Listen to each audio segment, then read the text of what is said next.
What's up, everybody? It's Christian Ballard here at Ballard Sports Media. Hit that thumbs up, hit that subscribe button. Love and appreciate you guys for watching this premiere. Let's get into today's video. We're going to talk about the top 10 heartbreaking Alabama football losses, at least in my lifetime. Now, I know what you're thinking. Can you really find 10 heartbreaking losses? Or, I know you can find 10 losses because Saban's got like 20 of them or something in his tenure at Alabama, probably even more than that.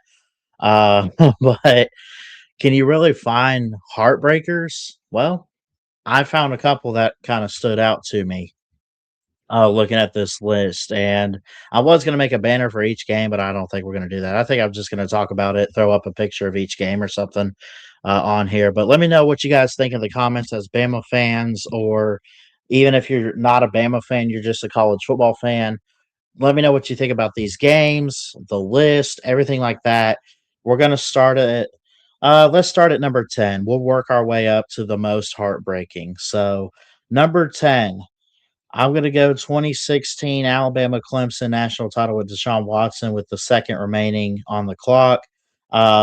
It didn't really break my heart too much, although looking back on it now, my guy Jalen Hurts did not get a national title as a starter. He did, however, well, I guess he kind of did. The second and 26 game the year after with Tua, it was because of Tua. Jalen did start that game. He is credited, I guess, as a win as a starter, but it wasn't because of him. But it could have been because of him if the defense held up on that final Clemson drive in 2016. Remember, Jalen Hurts had the lead, had the 30 something yard touchdown run to take the lead with just about 2 minutes to go in the game. That wasn't all that heartbreaking. I mean, I kind of shook my head at it. I wasn't the biggest Jalen Hurts fan when he first started. I loved seeing him run around and stuff. We never really had much dual threat type of quarterbacks at Alabama for Saban's tenure, at least up to that point. We had like pro style with McCarron or Sims or McElroy or whoever the hell. But yeah, I would put that at number 10 there. Shout out to all the Georgia fans on this next one. 33-18 with the pick six. It was a national title too. Losing natties, it sucks, but maybe I got these in the wrong order according to some Alabama fans. But when I made the list, I came up with number 9. I'm just going to stick to the list, by the way. 33-18 against Georgia with the Keely Ringo pick six. I did not think going back to back was something Alabama was going to do. I wasn't high on Bryce Young his first year as a starter in 2021. I thought he got better as the year went on. I thought Will Anderson and company got better as the year went on, and they looked great in the playoffs against Cincinnati. But again, it's a group of 5 team, right? Group of 6 now, I guess, or now they're Big 12, but whatever. Overall, that game to me was like just a punch in the face type of thing. It's like, I mean, you had won the SEC over Georgia that year, and you already beat them once. It didn't shock me that they won it that year. It just seemed, I even said when they beat Clemson that first week of the season in 2021, I said, don't be surprised if this team goes all the way. I said it in the offseason. I wasn't downing Georgia. I knew they were going to win the game that night. I just hate that it ended on a pick six and it didn't go to like overtime or something weird. Like they just had to pick off Bryce Young for like 70 something yards. Well, anyway, but that's number 9. Number 8. I can't really say too much about this loss, considering we've beat them a whole bunch of times in my lifetime since Nick Saban was the coach. But when they finally snapped the losing streak, Tennessee in 2022 really hurt because it was a rivalry game. Um, there was a lot at stake as far as trying to make a conference title game for Alabama. I'm trying to think who else they lost to. They lost to LSU that year, I think, as well, which that actually is number 4 on the list. We'll get to it. But yeah, that Tennessee Alabama game, that kind of hurt too. I got that at number 8. It was 52-49 with the game winning kick at the end. I was kind of pissed off because I thought there were some blown calls here or there. But I mean, I'm not here still whining and crying about it necessarily, but y'all know how it goes. Number 7. I This next one here, I didn't know if I should put it lower, higher. I just put it in the middle of the list somewhere. The 2018-2019 national title against Clemson, 44-16. That was a heartbreaker right there. One that we can never get back. Now we've won a title since then. We won it 2 years after that. We won it after Joe Burrow won it. We had the Devontae Smith Heisman COVID year, all that. So we won a title since then. That being said, it was kind of weird. It's like it broke me as a fan because I've never seen my team lose by 28 points. But it was so bad to the point I couldn't even cry over it. I just couldn't. I couldn't bring myself to tear. I was just like sitting there like, what the hell happened? You know, like, um, yeah. Um, this is kind of a two game here, but to lose back to back, here at number 6, by the way, Ole Miss 2014, kind of in 2015 too, but 2014, man, they just ran all over us. We had momentum going throughout the season. That was the first loss of 2014. Um, it was the only loss of 2014 up until the next game we're going to get to. Uh, but I'm trying to think who was that. It wasn't Chad Kelly. That was 2015 against Ole Miss. I'm trying to think Bo Wallace or whoever just like ran all over Alabama and Oxford that year, man. It was so crazy. And then to top it off, kind of a two-part on this one, to lose to them the following year. But that first time, that was like the first time in a while Ole Miss had beat Alabama. And, we had a young team. We had Blake Sims at quarterback. We had guys back like Amari Cooper or whoever at wide receiver. But just overall, man, I mean, OJ Howard was our tight end. He was still kind of young. We had some injuries throughout the season that kind of held us back. I don't know, man. It was weird there too. Sticking to 2014 though, I gotta go to the Sugar Bowl, 2014-2015 Sugar Bowl at number 5. We're now in the top 5. Breaking down this game, I could remember it like it was yesterday. Um, Ohio State had scored on the first drive that they had. Alabama had to give it up on their opening drive, but they hit a 22-yard field goal. Ohio State did from Sean Nurnberger um, to get on the board 3-0. Their first couple drives actually were field goals only. I felt like our defense got better throughout the season for Alabama, and it really showed up in that game for the first half. The second half, they took off. Amari Cooper, speaking of him, he had a 15-yard touchdown try, in the game in the first quarter. I mean, it looked like it was a big shootout, and it kind of was. Derrick Henry, like the year before his Heisman campaign, had a 25-yard touchdown run. 28 seconds to score, 2 plays for Alabama, 7-3. They go up. Ohio State kicks a field goal. Adam Griffith gets a PAT after Amari Cooper has a 15-yard touchdown reception from Blake Sims. Basically, let me put it to you this way. They were up 21-6, and then Ohio State continued to fight and came back a little bit before half, and it was 21-20, like back-to-back drives there, and Alabama just couldn't get off the field on defense. The second half, Alabama didn't score until near the end of the third quarter when Blake Sims ran it in for 5 yards. Right, Ohio State kept going, had a 47-yard touchdown for for Devin Smith from Cardell Jones. You had a pick six for Steve Miller, uh, picked off Blake Sims for 41 yards. Ezekiel Elliott put the nail in the coffin, though, up in the fourth quarter with about 2 minutes. 85-yard touchdown run, just went off. That was his year before, I think before he went to Dallas.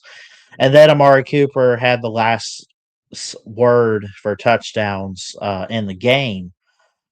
With about a minute 25 left, he scored for 6 yards. Had a good drive going, 6-play drive, 65 yards. You know, um, just I don't know, man. Like Alabama stayed in there, not so much offensively late in the game. Defense looked okay. I felt like I don't know. For me, that Sugar Bowl for Alabama was like it was continually declining play for the Crimson Tide, whereas Ohio State skyrocketed. And y'all know how that goes, right? You've been there with your team, I'm sure. That one hurt a lot. That one hurt a lot. I got that one at number 5. Number 4, back and forth type of game. Mason Taylor gets it from Jaden Daniels for a 2-point try. 2022 overtime against LSU. That one kept us out of the playoffs that season. It was still the 4 team. We had already lost to Tennessee. And then like 2 weeks later, we lost after, I think, even after coming off a bye week. Because we usually take a bye week before that first game with LSU in November. But it just was so weird. Like Bryce Young, Will Anderson, everyone seemed to have a good game. It just kind of went back and forth a little bit, not too high scoring, but you get to overtime and Mason Taylor gets a 2-point try after we kind of fail and fall short. Uh, it was really tough. Now, for number 3, we're in the top 3 here. The 2019 Iron Bowl. I remember that like it was yesterday. It was pre-COVID. It's the last time Auburn won in the series. And by the way, I put 2 Iron Bowls in the top 3. We're going to get to another one at number 2, and you probably know which one. The 2019 Iron Bowl kept us out of the playoff yet again. Like for the first time ever, Alabama was going to make the playoff. That was the whole Joe Burrow year, stuff like that. Credit to him, all that good stuff. It was 2 pick sixes, a a doink field goal at the end.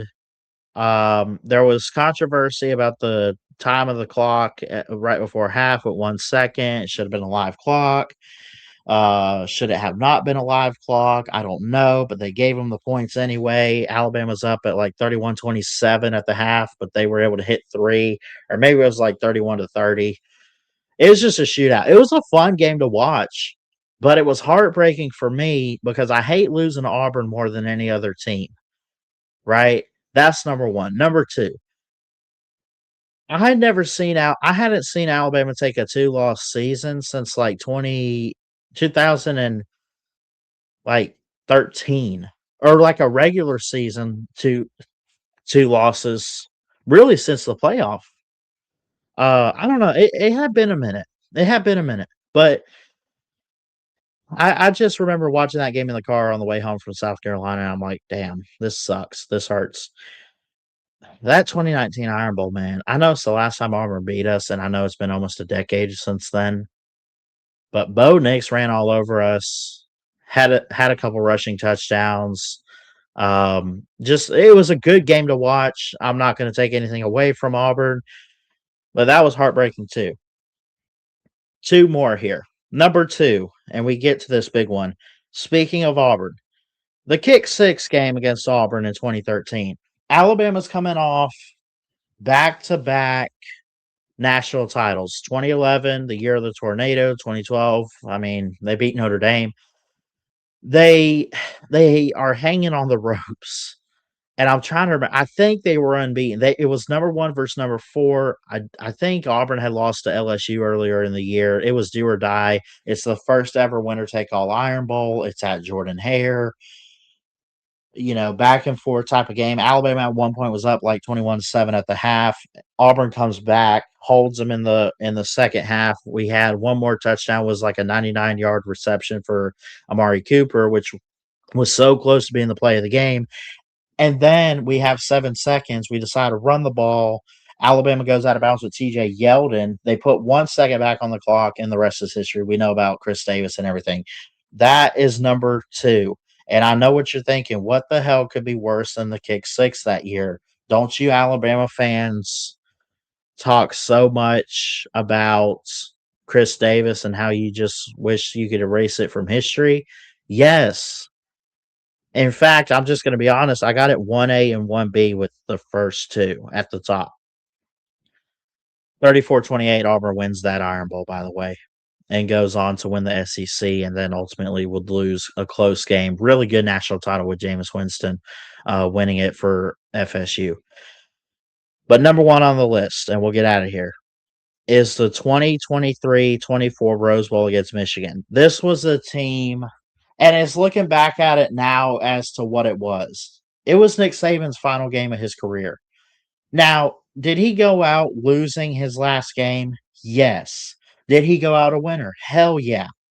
But it was like, I remember sitting here, or no, actually I was in Alabama. I had not moved to Florida at the time, but I remember sitting in my room watching it,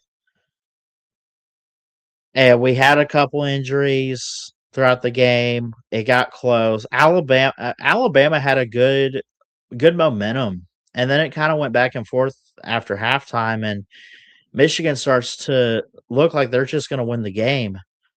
But what's worse is we got to overtime. We get to overtime, man, and we have that losing drive. Jermaine Burton, I think, got injured on one play out of bounds, kind of twisted up his leg. You can actually watch it. Ugh, yikes. But Jalen Milroe, man, got doubted all year long. Now he's with the Seahawks, by the way, and I hope he does well. I think all Bama fans could agree to that. Um, but we get to this Rose Bowl game, and he's having one of his better games, it seemed like.